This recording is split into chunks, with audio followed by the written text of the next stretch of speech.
Well, David, welcome to the World Class Dads podcast. I'm excited to have you on today. Well, thank you for having me. So I think it makes sense just to start with the basics here. How many kids do you have and what are their ages? I have 3 kids, an 8-year-old, a 4-year-old, and a 1-year-old. Nice, a good spread. So you'll have a good perspective across the board here today. So the first area I just really want to dive into with you is kind of time management in between coding, building businesses, writing, race car driving. You've really become elite or world-class at a lot of these different pursuits. And I'm just curious between becoming world-class at these or maintaining that level of achievement, how do you manage your time and make sure that you're still showing up for your family and that you've got all these things on your plate, but I know you're an intentional dad. So really curious how you manage that.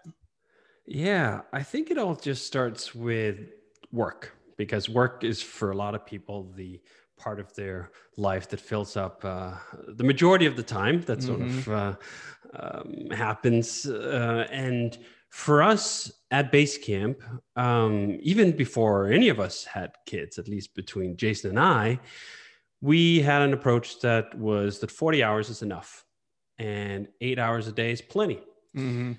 In fact, we started out with even less than that. When I started working on Basecamp, I was still in school. I was doing some other consulting projects. So I had 15 hours per week, not per day, per week. Nice. To dedicate to Basecamp. So by the time we moved full time and I had suddenly 40 hours a week, I was like, what am I even going to do with all this time? So we never started out with this standard entrepreneurial myth making of the extreme sacrifice that we were working 60, 80 or 100 hours a week on the business. No, we were working about 40 hours a week, sometimes a little more, oftentimes a little less. For the past decade or so, we've done Fridays off in the summer at Basecamp. So in the summer, we were even only working 32, 34 hours a week, which leaves a fair amount of time to do other stuff, which is a good thing when you're interested in other things. For a long time before I had kids, that meant every weekend was spent on a racetrack. And that's how I learned race car driving and spent a lot of time traveling and so on. And by the time the kids arrived, there was plenty of room. Like, it wasn't like we sort of had to shove them into some impossible space or really completely rearrange how our lives were conducted.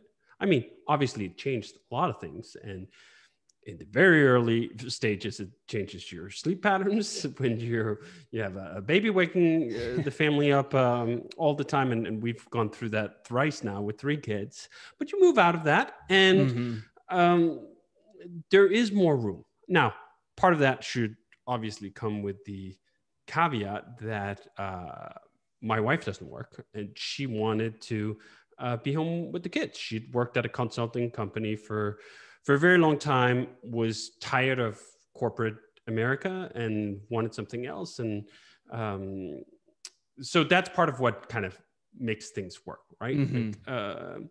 But even beyond that, just putting work in a box that says it's going to be 40 hours.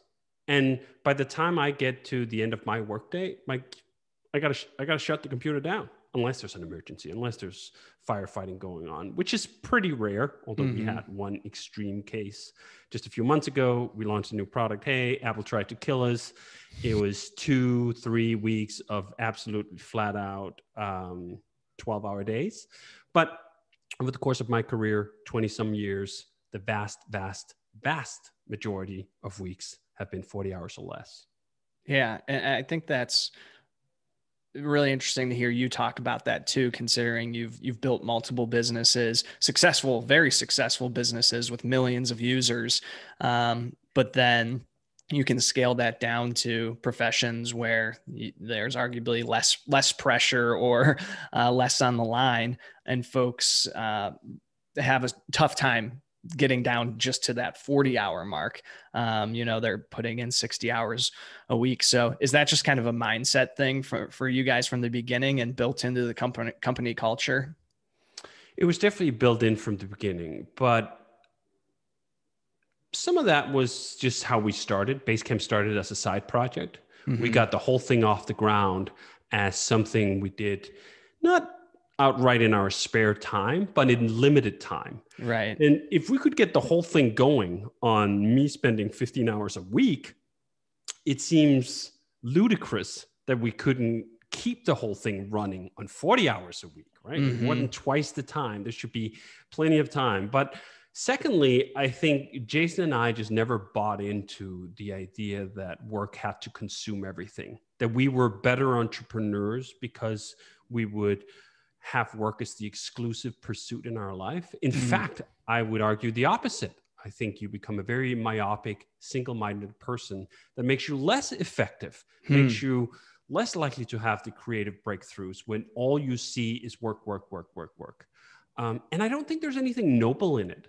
A lot of American entrepreneurship is tied up in the story and the valor of sacrifice, right? Like extreme sacrifice in terms of hours, just in the sheer number, which then means a sacrifice in terms of friends, a sacrifice in terms of family, a sacrifice in terms of hobbies.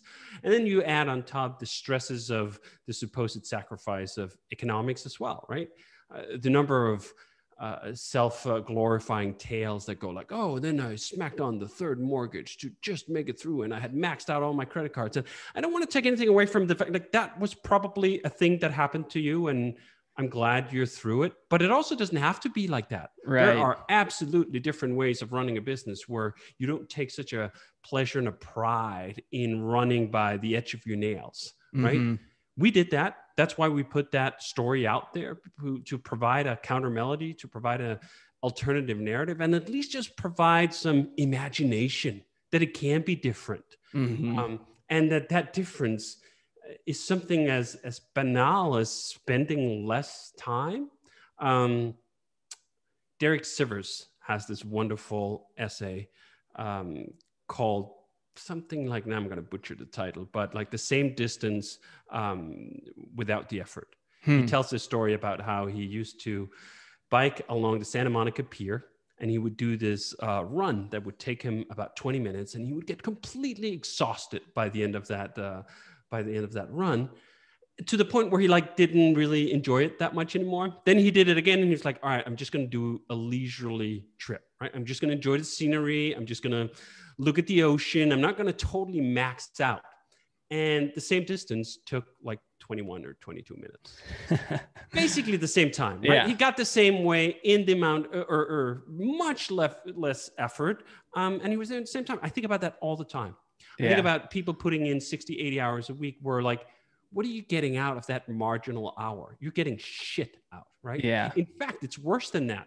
One of the other things I've really gotten into, I was always into it just because I enjoyed it, but then I added some empirical heft to it, which is the idea of sleep, right? Like at least for a while, it seemed to be, again, one of these heroic buttons you could earn. Oh, I only sleep 6 hours a night. I sleep 5 hours a night. I get up at 5 and then I work out for 2 hours and then I go in and crush it at my business, right? And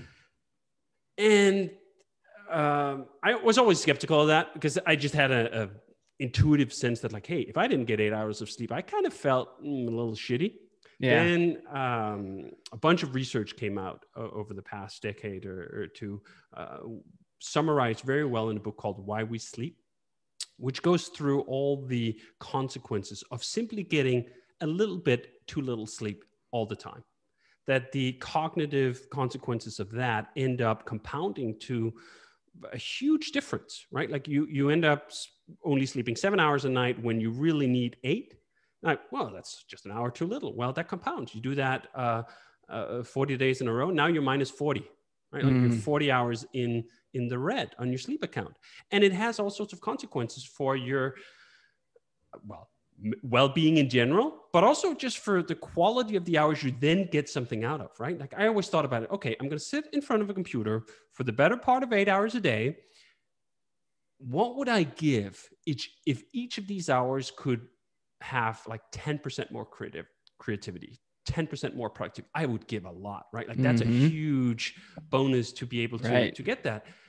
And all it takes is is getting enough sleep. And then it's also not just 10%, in several cases, 20%, or 30% or more, right? Yeah. Depending on how you measure it and over how long a period of time. I said, this is a bad trade. Why would I trade? Like, I get 1 more hour of the day by undersleeping for an hour, but then I ruin the quality of the 8 hours I'm going to spend. Like, that just seems like poor math. Yeah. And I think that that's what a lot of this overwork boils down to, simply poor math. Right? Yeah. Like, you haven't thought it through. You haven't looked at what it requires. And same thing that goes to the idea of being an individual that has more going on in life than just work, right? I think it actually makes you a better, more empathetic boss, right? So if you're running your own business and you have employees, it's hard for you, I think, to relate to them on a human level if you just have the one thing in your life. You just have work, right? Like, how can you empathize with the idea that maybe they're not interested in coming in at 8 o'clock just because you have a fucking idea, right? So having that notion of time, that time is not equal, that the quality of an individual hour depends on so many things. It depends on how much you slept. It depends on what your air quality is inside. It depends on whether it's being strung together into a long stretch of uninterrupted time. That's perhaps the most important of all. So there's all these factors. And if you put them all together, if you care about the environment of which you work, you can produce some really high quality hours. And then 40 of them is more than enough. And that's the other thing.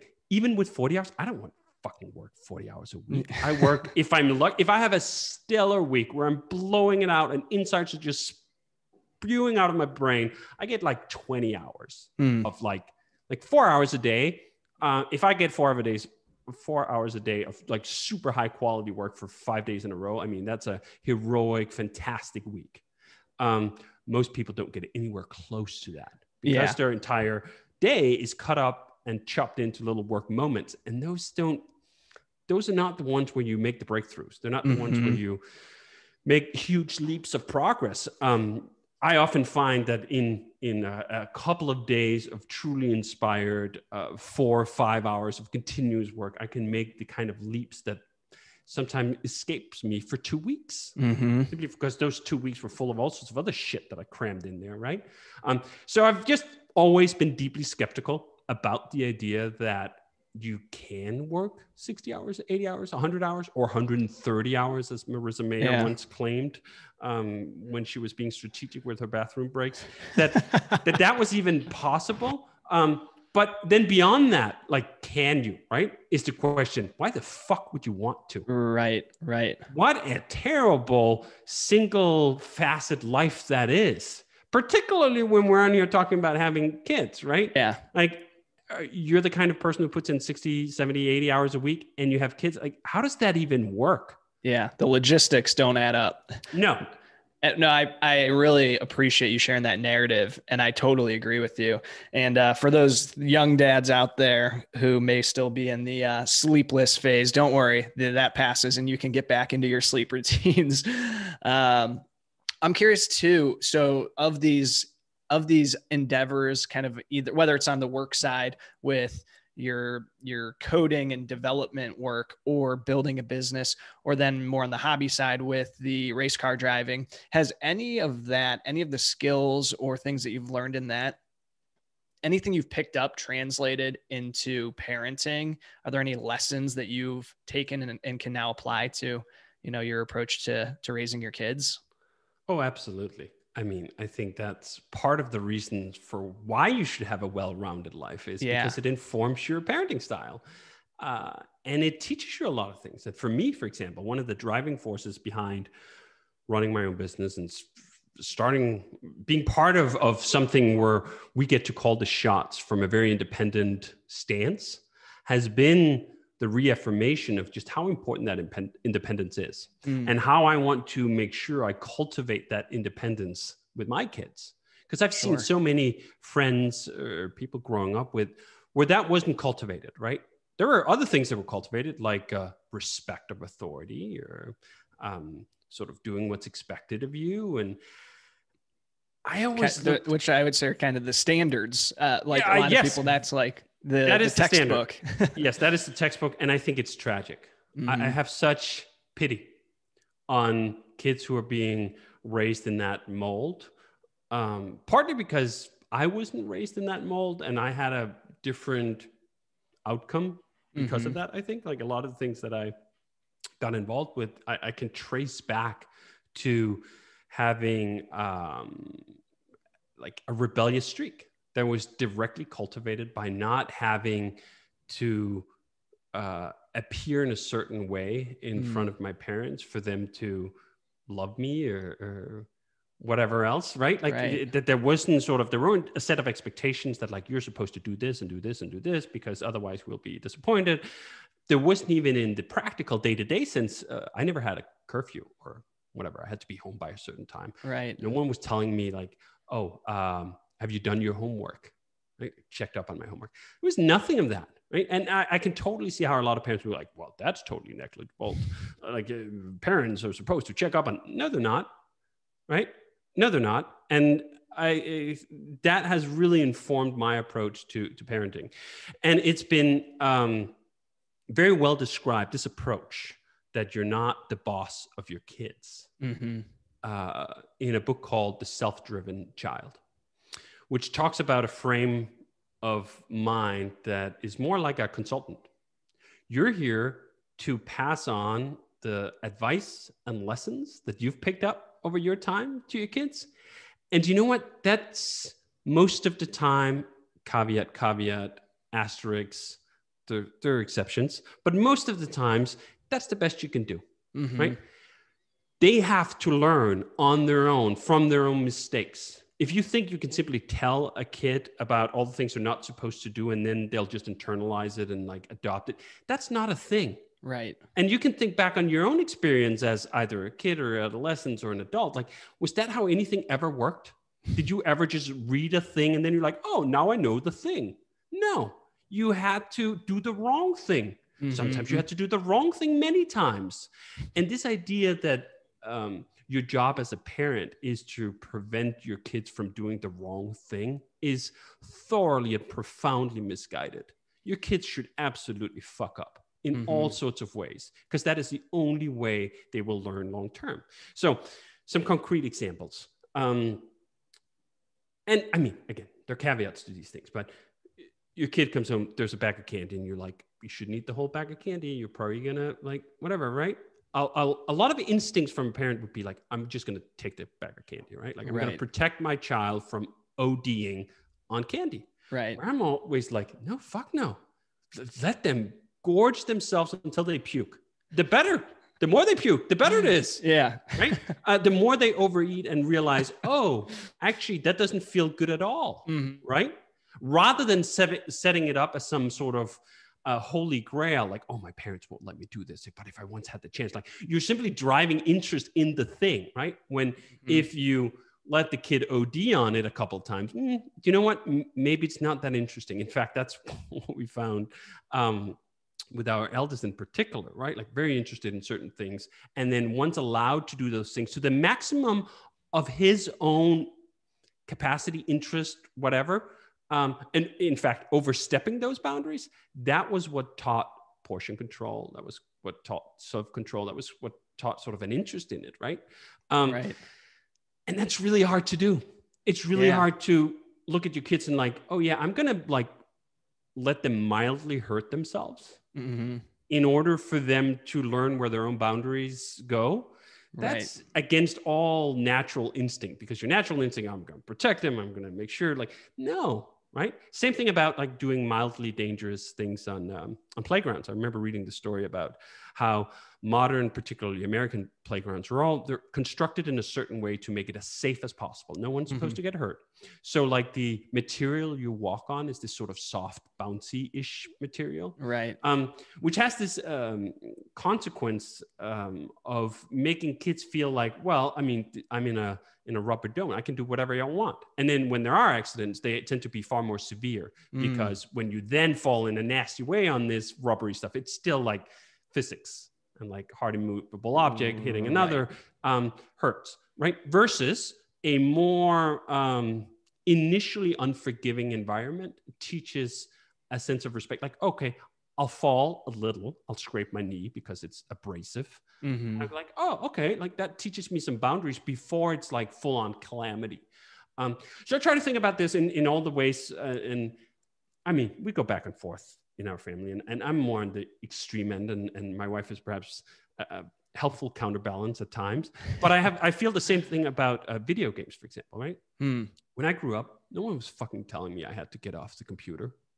I played video games until my eyes were rolling backwards. Like we're talking with my friends, I don't know, 8-10 hour sessions. Sure. Now there's just such a movement that like, oh, screen time needs to be limited, right? This is one of the reasons I follow Pessimist Archive.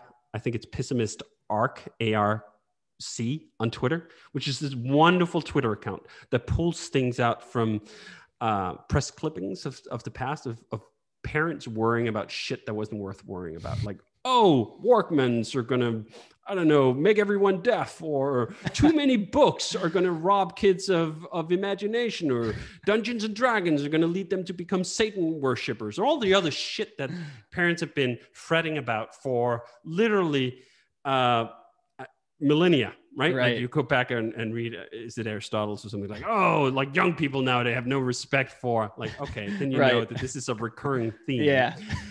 So in that sense, like I try to like not limit video games, for example, or screen use in general. That doesn't mean, oh, it's wonderful that my kid just sits in front of a screen 16 hours a day, 7 days a week. No, it just means that like your job is not to, again, I'm saying you, and I mean me. My job is not to restrict that. My job, if I think, well, that wasn't the greatest thing ever, my kid has spent that long on video games, is to come up with some better alternatives. Right. And you know what I found? Kids are very interested in that. At least all my kids have been interested in that. When the alternative is like, oh, do you want to just sit and play video games by yourself all day? Or do you want to like build some Legos with me, or draw, or go on a trip, or do something else together? Right. Do you know what? Surprisingly enough, they're interested. Yeah. They're interested. You have to, and that's on you. Yes. You to have those alternatives. Yes. And that is like, you bring the compelling alternatives to the table, and you know what? They're interested. It reminds me of this other study, which was the infamous rat and cocaine study. The initial study was, if you put a rat in a cage with a bottle of cocaine and nothing else, they'll eventually sort of eat or drink all the cocaine until they die, right? Like that's the sort of, oh, drugs are bad story. Right? Yeah. Then there was a more recent study, I think in 2005, where someone showed if the cage is not just a fucking empty room with some hay in it and some cocaine. No, it has a fucking wheel. It's got other things going. The rats didn't fucking OD to death. They did other things. There were other alternatives. Even a fucking rat could decide, you know what? Just maxing out on cocaine is not the most interesting thing I could do with my rat life. I could run the rat labyrinth. I could run on the rat treadmill. And I think about that all the time, as in, if you provide compelling alternatives, kids are smart. They're interested in spending time with you. At least that's what I found. At least you've given them reason to not want to, right? That's the other thing. Like, oh, my kids don't want to do anything else. Yeah, maybe it's because your kids don't want to spend any fucking time with you. Have you thought about that? Could it be that you're just a fucking asshole? Like, that's a possibility, right? Yeah. And I try not to be the asshole. I try to be the kind of parent that your kids would want to spend time with, which absolutely clashes with this whole notion of like, well, you're not supposed to be your kid's best friend. You're supposed to be their parents. Like, you're putting down the law. Like, oh, you're so fucking tough. It just makes me gag. It's just such a fucking disgusting view of humanity in which I include kids to be, right? You have such a love of your own authority. Right. That, you know what? You could also be wrong. Have you thought about that? Right? Like, maybe a kid spending a bunch of time in front of the goddamn TV to play video games is not the end of the world. In fact, I credit pretty much everything in my entire career, and thereby much of my life, to the fact that I spent untold amount of hours in front of a computer as a kid. I wouldn't have gotten where I ended up without doing some of that. Right? Right. Like, all I had been doing was like, I don't know, this idyllic notion of what a kid is supposed to. I was just playing outside and whittling my own wood and, I don't know, building a campfire. I don't know. That might have been fun, but it wasn't what I was interested in, and it wasn't going to take me here. And I'm pretty happy with where I ended up. Not the fucking worst place in the world to end up. So, and then the other thing is too, if you look at like how much influence you actually have.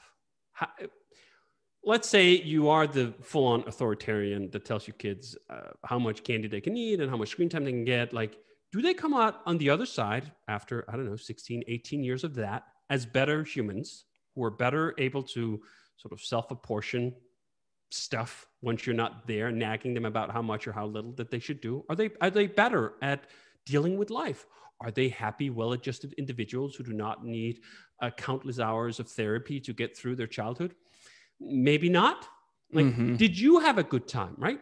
You have to spend fucking 18 hours or 16 or 18 years going through this. Was this a good time? Right. Nagging your kids constantly, telling them what they could and couldn't do, being this enforcer. And then when you come out on the other side and your kids hate your guts, like, did that feel worth it? Can you go like, well, it was for their own damn best good, right? Right. Yeah, which will take years of therapy to unravel. Exactly. Like, how did any of this work out well for you? It didn't. Right. Like, I'm putting certain things to a point here, but not that much. Well, two examples jump out in my mind. One is we had a family in our neighborhood who is strictest of strict in terms of only health food in the house, no junk food at all. And once their daughter had a driver's license, she would go over to the neighbor down the street's house every single day to bring her fast food and eat it there before going home. In secret and shame. Exactly.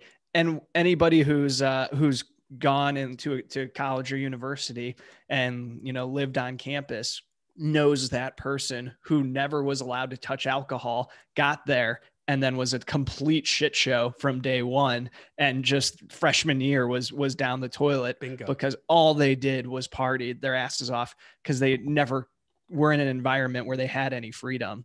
Which you mentioned independence and that you see one of your main jobs being instilling that sense of independence in your kids. So is there anything specific you do to do that other than giving them the freedom and to make the choice of how they spend their time and do what they do? Or are there specific things that you try to encourage them? So first, and I know I said it this way, but let me restate it, because I think this idea that you have to instill independence is actually wrong. You have to stop beating independence out of them.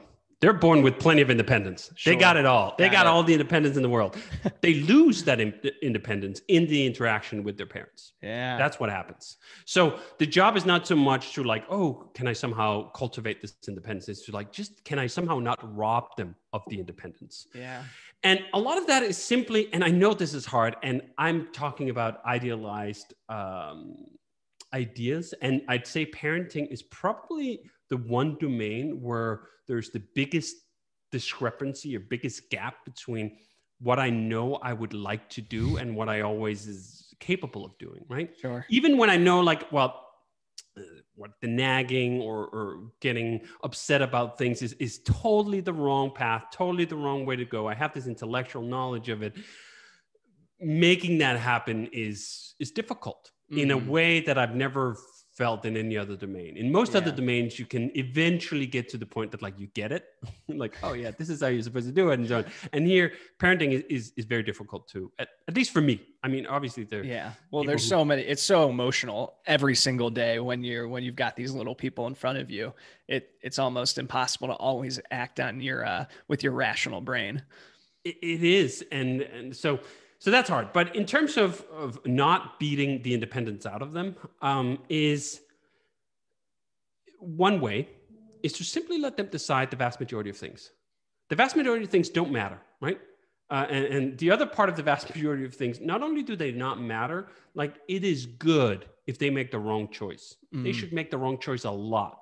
The only way you learn how to make the right choice is by making the wrong choice repeatedly. Yep. Now, caveats, asterisks, like, no running around playing in the middle of traffic, not.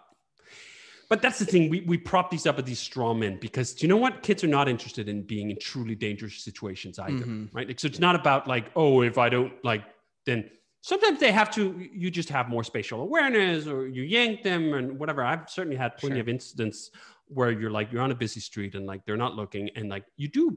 I'm not like, oh, this is your independence to run in front of a truck. Right. No, if there is imminent mortal danger, absolutely. Let's do something about that. Mm-hmm. If there's just sort of medium danger, could you fall down and hurt yourself? All right, knock yourself out. I mean, literally. As in, I knocked myself out several times. I got concussions. I got cuts. I went to the emergency room. All of those things were instructive in my upbringing. Mm-hmm. And trying to shield kids from that does them a tremendous disservice. Mm. And not just obviously on the physical stuff, also on the mental and emotional stuff. Like, they have to do the wrong thing a lot, right? And this is one where Winnicott, who's a child psychologist, early 20th century, went around a lot. And this is one of the things I have the hardest thing with, is letting kids rage at times be completely unreasonable little. Let's just, let's leave. We all know. Fill in the blanks. Yeah, exactly. Do you know what? That's how they test their emotional register. That's how they sort of play it out, see which tunes work. And if you do not allow them that option at home, well, it might just happen outside the home, or even worse, they start suppressing those parts of their emotions before they've fully learned how to play them. Right. And then they end up as stunted individuals who have to unpack that in therapy many years later. Yeah. That's very difficult. Like, I completely intellectually accept that it is very healthy for my kids to occasionally be completely unreasonable, raging little ... Yeah. Because that's good for them. Right. And then at the same time, I'm also just sort of like, it's almost like nature kind of, I don't know, hardwired you with just certain responses to that, like incessant, unreasonable whine or screaming or whatever. And you kind of want to do something about it. And like, I find that very difficult, but I then keep going back to these lessons of like, you know what, this is what's supposed to happen. Yeah. Like, this is what childhood is. Yeah, they series have to uncover their emotions. Exactly. Learn how they work, and like, they don't have full control of them. And you can see that, right? Our oldest is now 8. When he was 3 to 4, I mean, it was wild. Like, just the screaming, the sort of physical aggression, the energy, like, was just fucking wild. And you go like, holy shit. I mean, is this fucking ever going to end? And the answer was, yeah, it is. Right. Like, that's why, like, that's if they fell out fully developed, they wouldn't be called kids. And an 8-year-old just has a completely different capacity to assess a situation, listen to reason, and so on, than a 4-year-old does, or a 3-year-old. But I think to get to that point, they have to go through that phase. You can't skip it. Right. You can't sort of just walk around it. And if you try to do that, if you try to suppress it and you try to skip it, you end up in a far worse place than if you just let it play out. Yeah. We're not there yet. My daughter's almost 1, but my wife showed me the most incredible video, I think on Instagram or something, of probably a 3-year-old having a complete meltdown, and it's a time-lapse video. So it's probably 2 hours of time condensed into 2 minutes. And it's just this total tantrum with the dad sitting on the floor with her, and she'll punching him, crawling on him, collapsing on him, screaming. And it just ends after, this whole drama playing out of her just kind of collapsed in her dad's arm, crying, and like finally like over it. And it was so emotional just to even watch that happen, because you could tell this kid doesn't have the capacity, like you said, yet to express themselves and to know what to do with this energy and this emotion. But the dad just sat there and let it unfold, which I'm sure took an unbelievable amount of patience and inner peace, but it was pretty incredible to watch. Trophy to that dad. Letting it play out, be the unreasonably soft pillow for all these punches and yellings and whatever to be absorbed into. I mean, I aspire to be that, right? Right. And I mean, in terms of the trajectory. Like you're in the golden phase now. Like by the time a lot of kids hit 2, like it starts, and by the time they hit 3, it reaches a climax. But at least from our experience, it does get better from there. It gets different, but I mean, I'd say better. Like there's just less of that uncontrollable, unreasonable rage or frustration or whatever. But yeah, that's part of it. Part of it is like you signed up for this shit, right? Well, I mean, a lot of parents sign up, and not all parents sign up for this shit. Like, things happen, unplanned things happen. But if you choose to go through it, I mean, we should aspire to be like that dad who can sit for fucking 2 hours and listen to the rage. Yeah.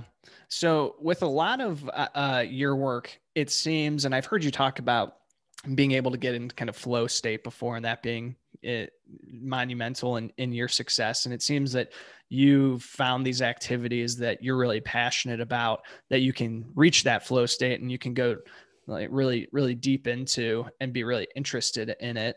So I guess a 2-part question, starting with what is your perspective on kind of finding activities that can really unlock that flow within you? And then I'd love to get into, is there any way that you encourage your kids to discover new things and try to find potential activities that they might be able to interact with in a similar way? Yeah. So for me, this state of flow enters when I'm learning a new domain. And sometimes even if I've known that domain for 20 years, I'm still learning that domain. And I'm trying something that's just beyond this grasp of my current abilities. And I'm just like engrossed in the activity. And I found that in race car driving. I found that in photography. I found it in programming. I found it in writing. I found it in a lot of places. I think most endeavors that engage either physical prowess or mental capacities have the option of inviting participants into that flow state. And then it's just sort of grabbing onto it, right? Not letting go. Which I'd say is also the same thing for kids. As with me, my kids often do enter flow state when they're playing video games. And a lot of parents, as we talked about, have these hard limits, right? Like you get an hour of screen time or you get 2 hours of screen time. That is the best way to destroy their capacity to appreciate flow. When someone else from the outside comes in and punctures that state, you never, or not never, you weaken the capacity to stay in that moment, right? This whole idea that a kid can focus on, for example, a video game for 5 hours is amazing. That's them developing their capacity to enter a flow state, which is the true superpower of learning anything, is to be able to really stick with it, right? It's almost, we're going the opposite way around. Like we see a kid spending a lot of hours on something and then we think like, oh, that's pathological, right? Like they should be spending that many hours. In my opinion, it's the exact opposite, right? Like it's best case scenario. I would hate for a kid who can only spend like 30 minutes on an activity and then like they just can't hold the concentration to be interested in that anymore, because how the fuck are they going to ever get into a flow state and really into deep something with it if they don't have a capacity to stick with it? So again, I think kids actually know this stuff by themselves, right? Like our finest job in this regard is to not fuck up what they already got going on, right? They already have this capacity to focus exclusively on the one thing, to lose track of time and the world, right? Like it's almost the stereotype, right? Like the kid didn't get enough time. Like that's the joke in our family in the morning. I didn't get enough time, because they're like engrossed in something. So I think sort of one thing, not stopping it when it's going on. That's probably number one. Number two is to expose your kids to a bunch of things. Yeah. Not forcing them to do certain things, but with our oldest, I mean, he's done go-kart racing, he's done karate lessons, he's done a bunch of different things. And certain things he just goes like, yeah, that's not me. Yeah. And then the worst thing you can do is to fucking force them to do it, right? If there's not an intrinsic interest there and you just like, well, my kid should learn the piano. Yeah, I'm going to torture them over the next 5 years with piano that they have no interest in whatsoever, right? Again, a great source of developing future anxieties and pathologies. Instead, simply just following the kids. Like they'll fall in love with certain things, like any parent would know. You feel the same way, right? I didn't give a fuck about learning the piano. Like, that's just Right. not my thing, right? And then there are other kids who are like, music is my flow thing. Like I can't get enough of it. And so, like with my oldest, he got into playing electric guitar as a 4-year-old. It's like, that's what he wanted to do. Okay, cool, great. Yeah. Let's do that. Like if that's what you want to do and you can keep to it, awesome.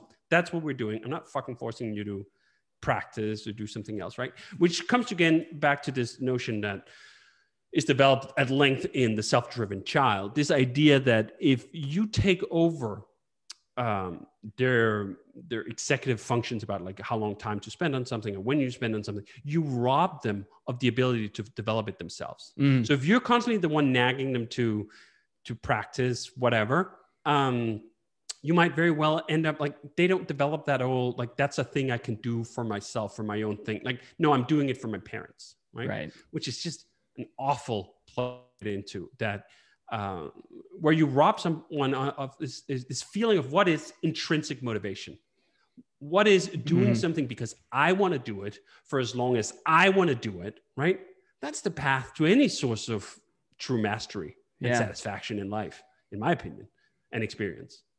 Yeah. And I mean, entrepreneurship's a good example of find a business that wasn't started with true intrinsic motivation, or maybe the motivations were misattributed to, wanting to make money or something like that. There's a very low success rate, I'm sure, if you look at those businesses where there's not intrinsic motivation behind it.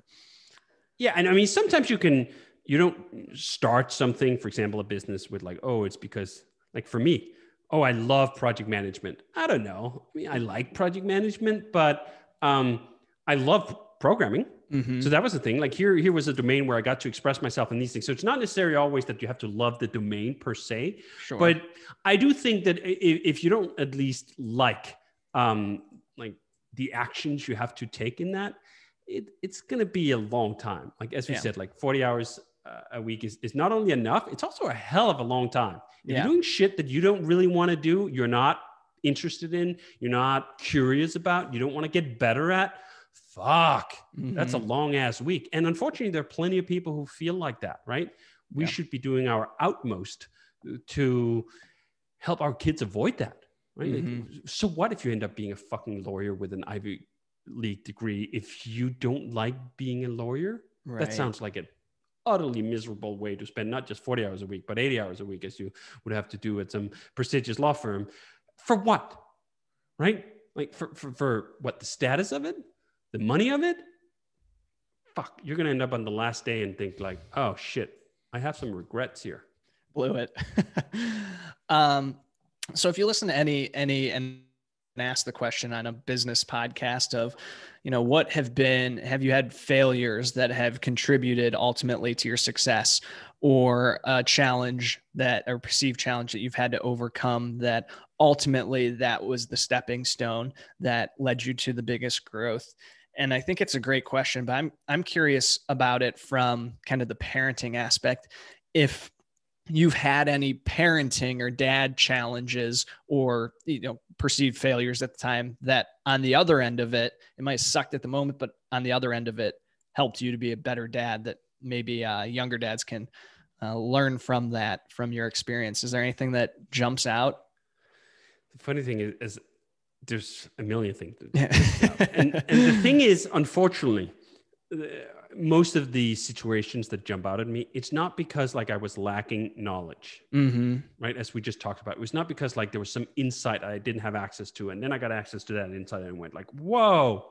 No, what's so extra frustrating about parenting is in the way it humbles you by making you make the mistakes where you do know better, right? Like you do actually, I mean, I'm not saying this for everyone, but at least for me, most of my most regrettable moments with my kids are the ways where I fall short about all the things we just talked about, right? I don't have the patience in a situation where I should just be sitting and taking the punches. I am trying to impose something on them. And it's not often like, oh, I'm telling you what to do. There's just as much in a value judgment, right? Like your kids, if you have a healthy relationship with them, have at least some degree where they're looking up to you and seeking your approval and whatever. They want your if not blessing, they want your interest. They want all these things, right? And I, for whatever stupid reasons, don't give it, right? Like I'm like, kid interested in something and they want to do it with me, and I'm like, oh shit, I can't fucking sit down and play more Legos right now. That's just not what I want to do, right? And I'm selfish, and I regret it afterwards in almost all cases. And I know that I'm going to regret it long term too, right? You think about back through these years, and you're like, in 10 years, I'm not going to have a toddler anymore. I'm not going to have any small kids anymore. They're going to be fucking teenagers, or well, almost all of them. And they're just not going to want to do this shit with me, right? I'm not going to fucking get a 18-year-old to sit down and play Legos with me. I mean, that's not a thing. That has passed, right? So this is a relatively limited period of time where you can have that connection. And it's dumb. It's just poor use of your time to not take those opportunities. And I can look back upon tons of opportunities that I've wasted in that way, and I do feel regretful for. And I can see that with now the oldest is 8 years old, and like you have a different relationship with an 8-year-old than you do with a 2-year-old or a 4-year-old, and you do different things together. It doesn't mean it's worse. It just means that some things have passed. They're never fucking coming back. And as with life in whole, it's not nice to look back at that with regret. And I do have some regrets, even no matter how much I kind of feel like I do know this, right? Like I know what the quote unquote right thing to do, at least right by the definition of my own values and principles and so forth. So taking some time to remind yourself continuously about the kind of parent you want to be, I think is incredibly important. One of the areas of general life philosophy that I found a lot of value has been in Stoicism. And in Stoicism, there's this book called The Manual by Epictetus. And it's like a 45-minute read that is basically like a highlight of like really good ideas and techniques for how to live a good life. And I find myself rereading that like several times a year. Not because there's anything new. I'm not going to learn anything new on the 6th or 7th or 8th reading, but I'm going to be reminded about the things that I want to do. Right. And there's so much of that. I feel the same thing about sort of the self-driven child and so on. It's not because you have to learn like, I don't know, 100 different parenting books, but the hard part is not reading them the first time. It's remembering and recalling the lessons when you're being pushed to the edge. So that's where all my regrets are. They're all knowable, which make them even more regrettable, right? You could say at least, oh, if I was just ignorant or I didn't have the information or whatever, it was more pardonable to keep making some of these mistakes. But I guess that's the other thing too, of a good reminder of like being human is hard. And like, when I can look at myself with such regret, I should give my kids the same leeway to be a bad human. Yeah. Right? Like we're all fucking bad humans. Like why should they not be bad humans and even more bad humans? Because literally with kids, there's a billion things that they truly do not know yet, right? Like they have even more freedom and more justification for being quote unquote bad humans. But then I think of the other thing too, which is another sort of stoically inspired saying, which is amor fati. Love your fate. Love the path. Don't try to think like, oh, how could I live the perfect life? How could I make every single situation be optimal and ideal? Because just as with kids, and they have to learn from their mistakes, as with adults, and they have to learn from their mistakes, and they have to own up to their own regrets and use them to make different choices going forward. Yeah. I had Tucker Max on, and he brought up this point that he thinks there's value, and I agree, in exposing your kids to the fact that you make mistakes too, and it's okay. 100%. You just have to own them. And then they can learn that lesson that, oh, dad makes mistakes, but he owns them and then makes them right or apologizes or whatever it is. So I do think there's value in exposing them to that too. Last question I wanted to ask you is kind of the time machine question of, if you could go back in time and give yourself, a piece of advice, but specific to if you can go back to yourself, right when that you're expecting that first kid and he's, getting ready to make his grand entrance in the world. Is there anything that you've really learned over the last 8 years that you would instill upon that younger David and tell him at that stage in the game? Ignorance is bliss. In connection to what I just said about amor fati, if you have all the answers about how to do the right things ready for you for all intents and purposes, it's almost like and here comes in how many video games I've played. It's almost like putting on a cheat in your favorite game, right? Where you're like, the reason the game is interesting is because it's challenging, because you don't know how the whole thing is going to work, right? I think the reason having your first child is such an all-encompassing moment is because you didn't get the cheat sheet, right? You have to figure some things out, even if you've read 1 million books. Again, the difference between knowing what's in the books and controlling your own actions and behavior. I wouldn't want to know anything. Yeah. Like, I want to go in not cold, because we read a bunch of stuff and I already had all sorts of ideas about how it would go. But like, I wanted some of my misconceptions to be misconceptions.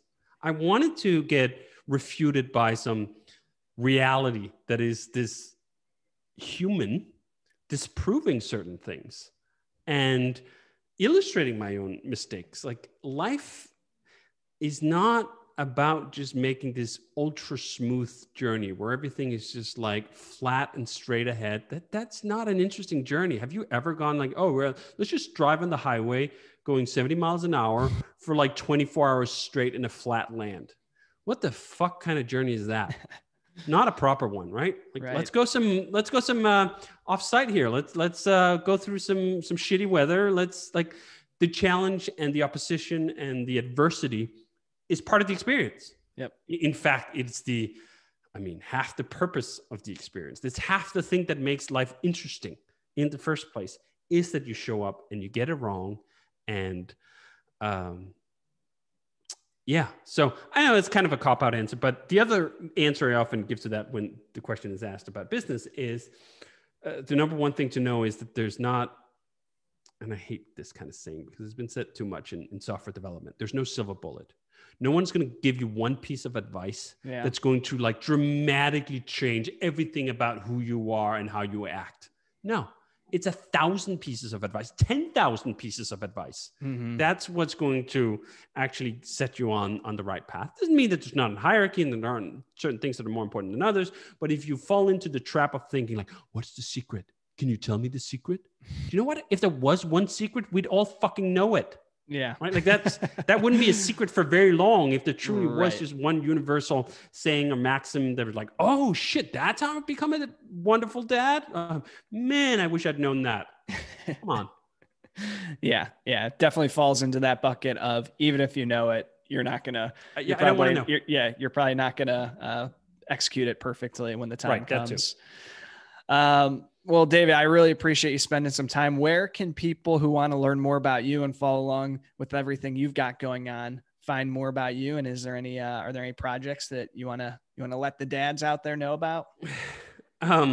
Well, for a long time, I just instinctively recommended my Twitter account, but I'm not sure that's actually a good first step for anyone to jump onto. Because I use that Twitter account for a very specific purpose, which is to scream into the pillow. And you know what? Sometimes it's nice to get an edited version of that. So I'd recommend, if anyone's interested in any of these things we talked about as it relates to business and so on, my latest book, it doesn't have to be crazy at work. It is directly targeted at parents, because if it's not crazy at work, it can be calm at home. Yeah. And that's pretty important. I would also just re-up and recommend some of these parenting books. I've adopted so much from them that I almost feel like they're a reflection of how I now think, at least. Mm-hmm. The Self-Driven Child. And then Alfie Kohn, Punished by Rewards, is another great one. We talked a little bit about intrinsic motivation. It dives really deep into the battle between intrinsic and extrinsic motivation, specifically with focus on kids. Awesome. And then finally, if you go through all that and you still feel like you want to hear more, you can find me on Twitter. It's at dhh. And there's also a bunch of links on dhh.dk, my website, to other podcasts I've appeared in, the rest of my books, and my software. Let's make that the final plug. I have a new email system out called hey.com that let's just repurpose that and say it's for parents, because it's about making you waste less time on email, and then you could spend that time on something better, like your kids. So waste less time on email, only read the emails you truly want. Hey.com is a way to make that happen. I love it. So thanks so much, David. I really appreciate it. We'll have all that linked up in the show notes for anybody who's, mowing the lawn or in the car. So really appreciate you. And thanks for spending the time to come on. Thanks for having me.